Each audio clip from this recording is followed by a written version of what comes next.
Terdakwa suap dan perintangan penyidikan kasus Harun Masiku, Hasto Kristianto, buka suara terkait proses pengadilan hanya daur ulang semata.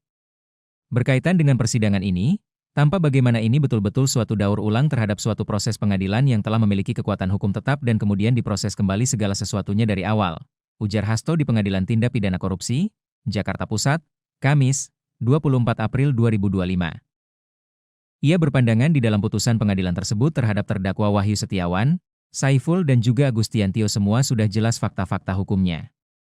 Lebih lanjut kuasa hukum Hasto, Roni Talapesi menyampaikan kasus suap dan perintangan penyidikan Harun Masiku yang menjerat Sekjen PDIP Hasto Kristianto adalah pesanan politik.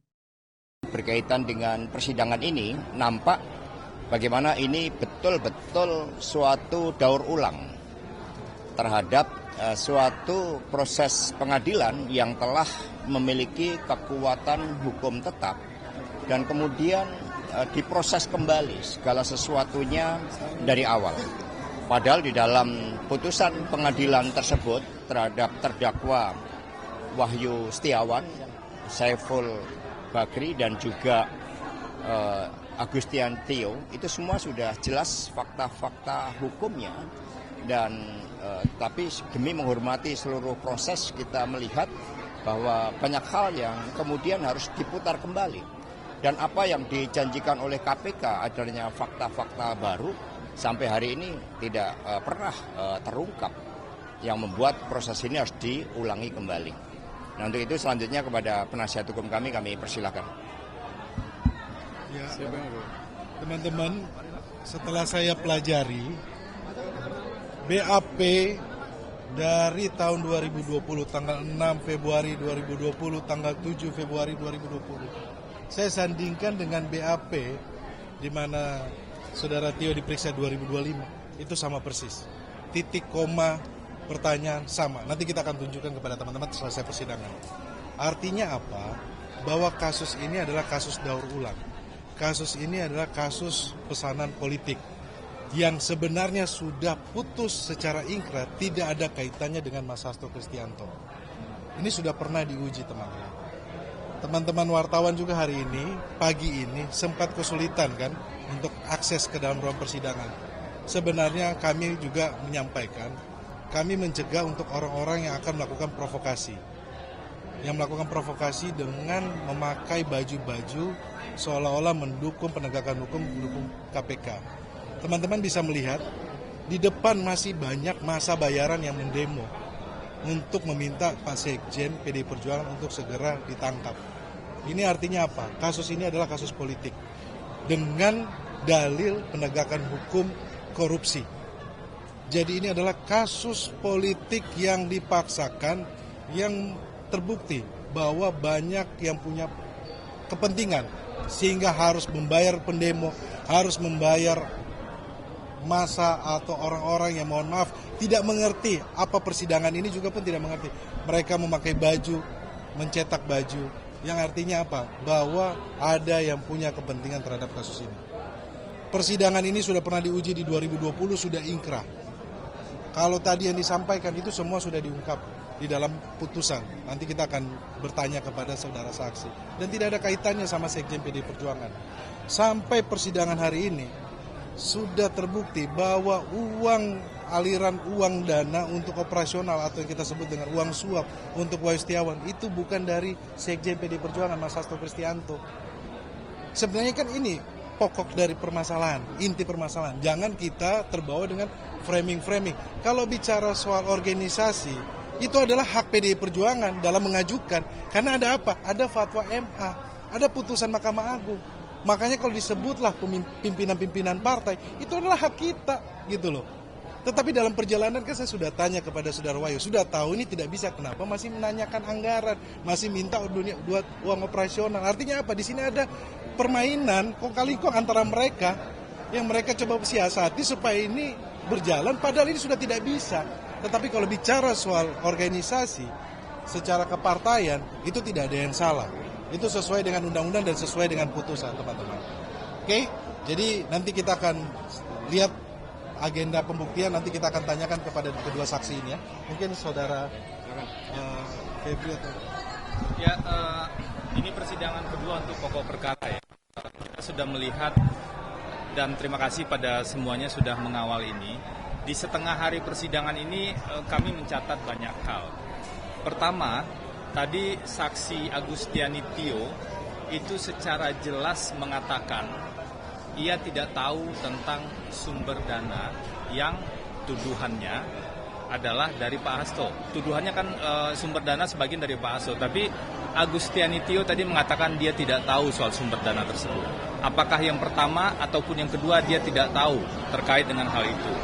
Tapi apa yang terjadi? Terlihat ada upaya-upaya menggiring seolah-olah tuduhan itu benar dengan rentetan asumsi. Nah, kalau kita simak tadi bersama-sama, saksi Tio sering bilang, itu asumsi saya saja, bukan fakta. Inilah poin penting yang perlu kita lihat bersama, bahwa seseorang atau sebuah perbuatan itu tidak bisa dibuktikan dengan asumsi, apalagi tadi banyak sekali asumsi.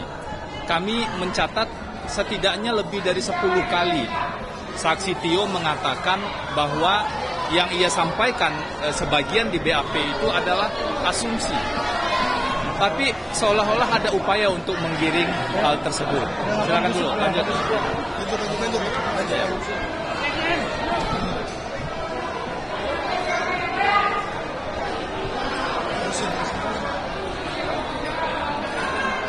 Kita lanjut ya. Jadi tadi kami mencatat banyak sekali saksi Tio mengatakan ini adalah asumsi, ini adalah asumsi, ini adalah asumsi. Hal itu berarti bahwa ada upaya-upaya untuk mengkonstruksikan atau membangun sedemikian rupa seolah-olah rentetan asumsi tersebut kemudian digiring menjadi fakta, dan itu tidak boleh. Makanya kami akan terus memperdalam. Kalau di keterangan saksi Wahyu kemarin kan kelihatan mana fakta, mana asumsi.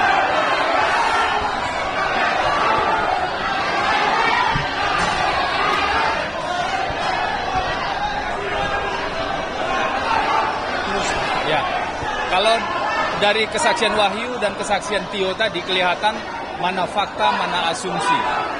Faktanya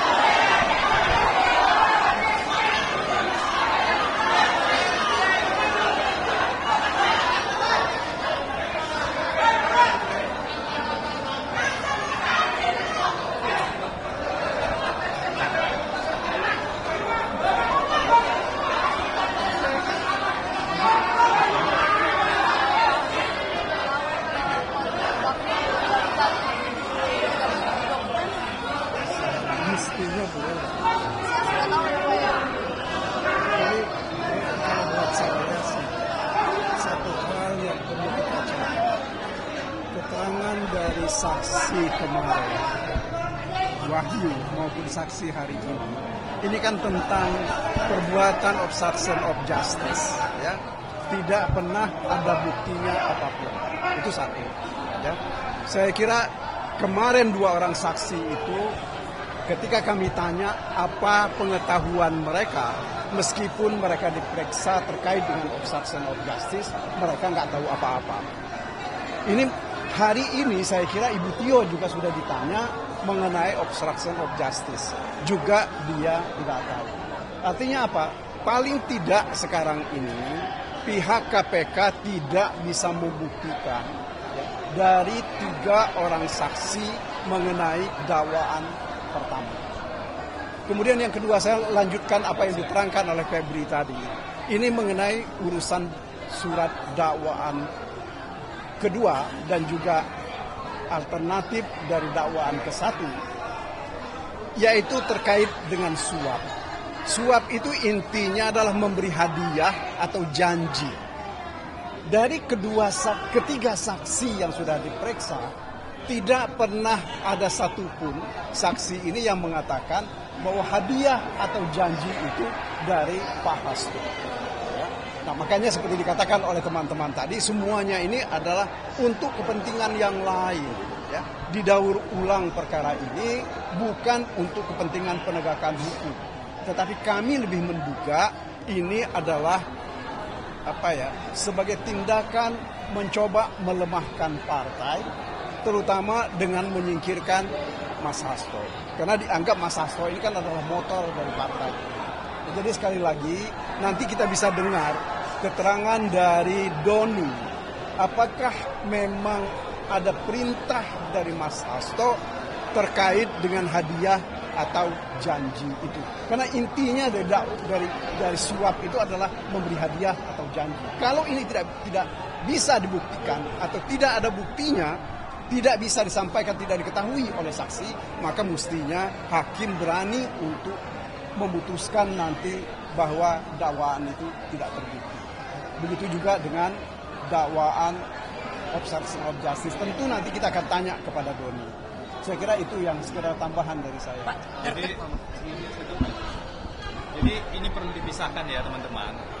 Kalau terkait dengan dakwaan suap, itu perlu dipisahkan. Satu, tentang surat dari pengajuan judicial review, kemudian fatwa Mahkamah Agung dengan surat DPP PDIP ke KPU, itu satu hal. Itu hak konstitusional partai dan siapapun sebenarnya bisa mengajukan judicial review. Dan sekaligus ini penegasan, karena tadi JPU sempat bertanya, bukankah seharusnya pengajuan ke MK? Itu keliru. Kenapa keliru? Karena yang di judicial review, yang diuji adalah peraturan KPU, peraturan di bawah undang-undang. Itu memang tempat pengujiannya adalah di Mahkamah Agung. Sehingga kalau Mahkamah Agung sudah memutuskan, ada putusan nomor 57, putusan judicial review, harusnya KPU patuh dengan hal tersebut dan melaksanakannya. Kalau KPU patuh melaksanakan putusan MA, nggak ada kejadian seperti ini. Itu peristiwa pertama yang harus dipisahkan dengan peristiwa kedua. Ada gerakan lain yang terlihat, yang kemudian ada transaksi biaya operasional. Kenapa ini harus dipisahkan? Karena kita lihat betul Wahyu kemarin mengatakan di kesaksiannya, sebenarnya menurut dia sejak awal itu tidak mungkin dilakukan, menurut Wahyu. Tapi dari fakta tadi, dari komunikasi dengan Tio, dari WhatsApp dan lain-lain, sebenarnya Wahyu masih mencoba untuk tawar-menawar tentang biaya operasional dan seolah-olah masih memberi celah bahwa ini masih mungkin diurus. Artinya, kami menduga Wahyu menyalahgunakan situasi ini untuk kepentingan pribadinya. Padahal situasinya seharusnya sederhana saja, kalau KPU patuh dengan putusan Mahkamah Agung dan patuh dengan fatwa Mahkamah Agung, tidak akan ada tindak pidana ini. Jadi perlu kita lihat kembali ke sana. Mungkin itu dulu ya, nanti kita harus lanjut sidang siang lagi. Terima kasih. Jangan lupa subscribe ya.